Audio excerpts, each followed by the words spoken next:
The International Space Station has long been an example of international cooperation. But over the last year, Russia's multiple threats to abandon the project raised questions about what would happen if it did. Kaitlyn Johnson is Deputy Director of the Aerospace Security Project at the Center for Strategic and International Studies. Kaitlyn, welcome. Good morning. Thank you for having me. This isn't the first time Russia has threatened to pull out. No. Is it for real this time? It seems to be a little more serious. Unlike last time or the couple past last threats, it is being followed up with discussions with President Putin, and Russia seems to be starting to make the necessary changes to be able to withdraw. Now, they did kind of walk back what they originally said. So they originally said, oh, well, we are going to leave in 2024. Now they've taken a step back and they said we won't leave until after 24, but that's when we'll start the process of withdrawing. But it does seem like they're leaving themselves some wiggle room. It's a little after bit. 2024. Yes. So the United States wants to continue the ISS and other partners through 2030. The station is in fine shape. It's technically capable to do so. However, I think Russia is planning on perhaps leaving in the 2026, maybe even 2028 time period, so a couple of years short.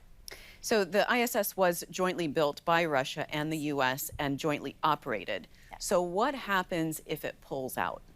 So actually, since the beginning of the ISS partnership, there has been a process for partners withdrawing. They had preemptively thought about this as a possibility, not maybe Russia in particular, but any of the couple of ISS partners that we have. And so there is a bunch of standards that you have to commit to.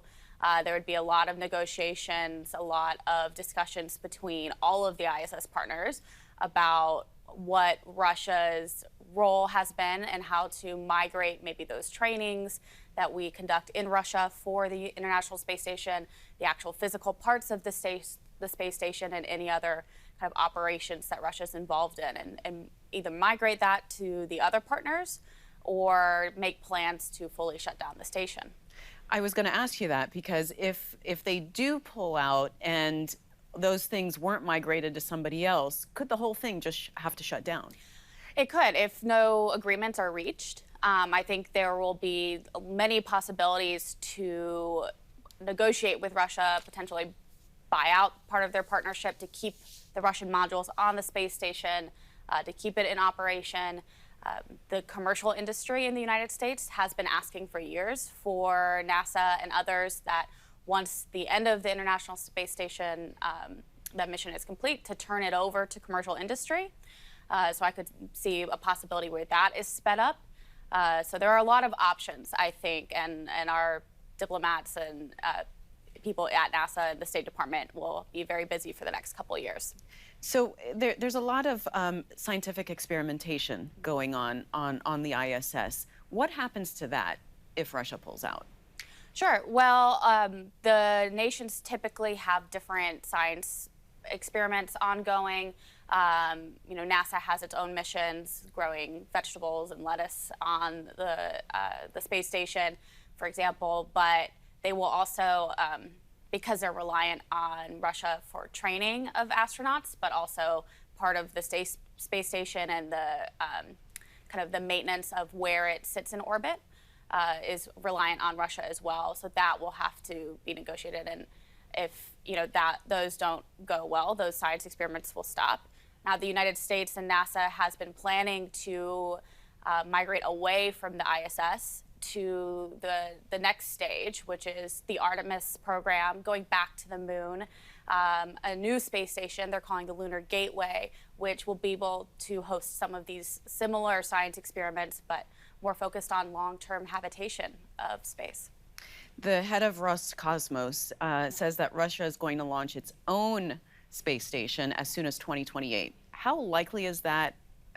I mean, is that for real? Frankly, Russia has some serious hurdles if that is going to become a reality. Their workforce is aging out. A lot of their technically trained people are entering retirement age, and they don't quite have the sustainability to back that up. Their finances are clearly suffering through economic sanctions, because of their invasion of Ukraine, but also generally the Russian economy has kind of had a downturn in the past couple of years, and that is also reflected in their investments at Roscosmos, whose budget has also been going down. Furthermore, their space programs have not made major jumps and leaps. They also don't have the same industrial base or commercial capacity that the United States does. So I think it will be a pretty big effort if they were able to get a new space station up by 2028. It certainly won't be as dynamic or high tech or large as the International Space Station is. You know, they did launch an anti-satellite missile last year. Do you think that the effect of sanctions and their financial troubles are going to impact the rest of their space program, namely their military space? You know, I think that's certainly the case. I also think that they might pull money from their civil space program from Roscosmos to supplement the military space program. That does seem to be where they are investing in and making a lot of their developments. The anti-satellite tests that you mentioned that happened in November of last year, you know, was not new technology. It's actually like renovated old Soviet technology. But it's certainly an upkeep, and they're investing in new types of weapons and areas of conflict for space. And just very briefly, do we know anything about the new head of Roscosmos? No, not a lot. He does, you know, from my perspective, seem to be a little more stable than the former head of Roscosmos. Dmitry Rogozin was quite active on Twitter, tweeting a lot of very aggressive things. That's where a lot of these former threats of them pulling out of the space station came from. Some like very interesting videos of the Russian part of the ISS decoupling and floating away. I think the new head of Roscosmos has maybe a more stable head on his shoulders. Maybe well, has stability is always good when it comes to Russia. Thank you so much, Kaitlyn. Thanks for watching. If you enjoyed the video, give it a thumbs up and subscribe to our channel so you don't miss out on any future Government Matters interviews.